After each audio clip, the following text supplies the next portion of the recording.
अऊज़ु बिल्लाहि मिनश शैतानिर रजीम, बिस्मिल्लाहिर रहमानिर रहीम।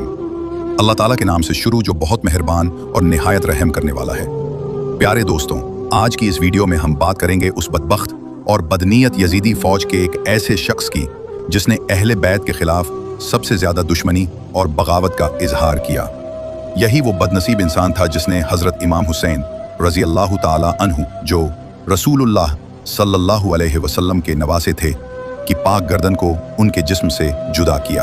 प्यारे दोस्तों, आज हम आपको बताएंगे कि शिम्र बदबख्त कौन था, वो किस खानदान से था और उसने अहले बैत के साथ कितने दर्दनाक और जालिमाना सलूक किए। इस बदनसीब ने किस तरह अहले बैत की गर्दनों को उनके जिस्म से जुदा किया, उनकी बहरामती की, और फिर अल्लाह ताला ने इस बदनसीब को कैसे अपने अजाब में पकड़ा और उसका अंजाम कितना दर्दनाक हुआ। इस ईमान अफरोज और इबरतनाक वीडियो को आखिर तक जरूर देखिएगा। यजीदी फौज में 3 ऐसे अहम किरदार थे जिन्होंने अहले बैत पर सबसे ज्यादा जुल्म ढाए और उन्हें शहीद किया। इन्हीं में से एक बड़ा बदबख्त किरदार था शिम्र का। शिम्र का पूरा नाम शिम्र बिन ज़िलजौशन था और उसकी कुनियत अबू साबिगा थी। यह बदबख्त कबीला हवाज़ीन से ताल्लुक़ रखता था। वाक़या करबला के वक्त वो यजीदी लश्कर के 4000 सिपाहियों का सरदार था। उसके बाप का नाम शरहबील बिन अवर बिन अमरू था और उसका लक़ब था ज़िलजौशन, इसलिए इसे शिम्र ज़िलजौशन कहा जाता है। रिवायतों में आता है कि शिम्र का बाप मक्का की फतह के बाद मुसलमान हो गया था, लेकिन शिम्र शुरू में हजरत अली रजी अल्लाहु अन्हु के साथ था। फिर बाद में वो अहले बैत से नफरत करने लगा और उनका दुश्मन बन गया। सन 60 हिजरी में जब हजरत मुस्लिम बिन अकील ने कूफा में क़ियाम किया तो शिम्र को हाकिम कूफा उबैदुल्लाह बिन ज़ियाद की तरफ से एक अहम जिम्मेदारी दी गई। यही शिम्र था जिसने मुस्लिम बिन अकील की बातों को फितना कहा और लोगों को भड़काया और शामी फौज से डराया। जब हजरत इमाम हुसैन रजी अल्लाह ताला अन्हु कूफा पहुंचे तो उस वक्त कूफा के लोग इमाम हुसैन से लड़ाई नहीं चाहते थे, मगर यही शिम्र बदबख्त था जिसने सबको लड़ाई के लिए उकसाया। उमर बिन साद ने जब हाकिम को खत लिखा कि इमाम हुसैन रजी अल्लाह अन्हु अमन चाहते हैं तो हाकिम पहले मान गया, लेकिन शिम्र ने इस फैसले को मानने से इनकार कर दिया और कहा कि अगर हुसैन को अब छोड़ दिया गया तो बाद में और ताकतवर हो जाएंगे। इसलिए शिम्र ने सलाह दी कि या तो उन्हें यजीद की बैत करनी होगी या फिर सर झुका के जंग के लिए तैयार रहना होगा। इस मशवरे को उबैदुल्लाह बिन ज़ियाद ने मान लिया और शिम्र को 4000 सिपाहियों के साथ हाकिम बना दिया।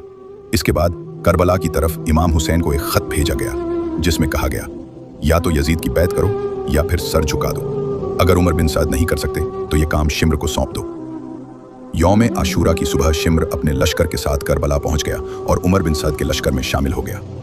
इसके बाद यजीदी फौज ने इमाम हुसैन और अहले बैत को एक एक करके शहीद किया। रिवायतों में आता है कि शिम्र ने अहले बैत के खेमों को आग लगाई। शिम्र ने तीर चलाने का हुक्म दिया और फिर खुद इमाम हुसैन के सीने पर बैठकर उनका सर मुबारक जुदा किया। इसके बाद शिम्र ने 12 शहीदों के सर काटे और उन्हें लेकर उबैदुल्लाह बिन ज़ियाद के पास गया। इस तरह शिम्र ने वाक़या करबला में सबसे ज्यादा घिनौना किरदार निभाया। अब बात करते हैं कि अल्लाह ताला ने इस बदबख्त को कैसे पकड़ा और उसका अंजाम क्या हुआ। सन 67 हिजरी में मुख्तार सकफी ने बगावत की और शिम्र से एक जबरदस्त जंग लड़ी।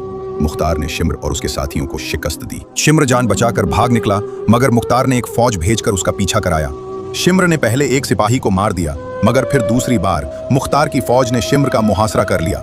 रात के वक्त हमला करके शिम्र की गर्दन को उसके जिस्म से जुदा कर दिया गया, ठीक वैसे ही जैसे उसने इमाम हुसैन की गर्दन को काटा था।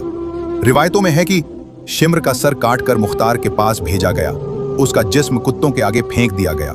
कुछ रिवायतों के मुताबिक उसका जिस्म उबलते तेल में डाला गया और उसका सर चौराहे पर टांग दिया गया ताकि लोग इबरत हासिल करें।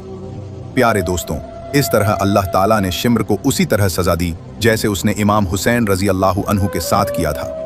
अगर आपको हमारी वीडियो पसंद आए तो इसे सदक़ाए जारिया समझकर दूसरों के साथ जरूर शेयर करें और हमारे चैनल को सब्सक्राइब करना ना भूलें।